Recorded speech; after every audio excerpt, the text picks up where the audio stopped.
My name is Owen Griffiths. I am an online editor and also sometime colorist, and off and on I've been here for the last 20 years. On the online finishing side of things, it's literally taking a show that's already been cut and we make it sparkle, we give it the graphics, we give it the text and everything else that it needs. There's lots of things that are quite technical that we do, but there's other things where we add a bit of craft to try and polish things and make them a bit better.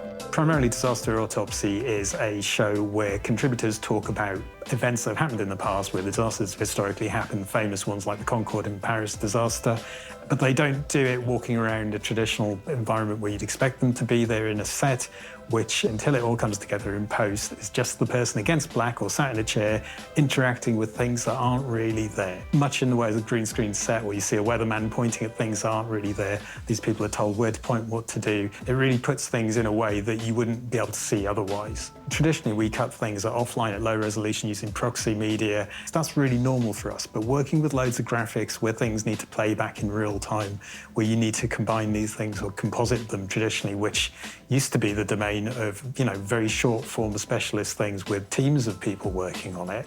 We've been supplied with assets where we need to make things come together pretty much in real time without much delay, where the editors can get on and work with things. Avid isn't necessarily the way of doing that. We can do things at offline low resolution and it doesn't necessarily look that convincing. And if you're selling this to a commissioning editor or a channel boss in the States and they need to know that it's going to look good, it was really, really important for the creative team from the production company to know that what they were looking at would come across into the online and it would be the same product when it was finished, when it was graded and when all the graphics were applied properly.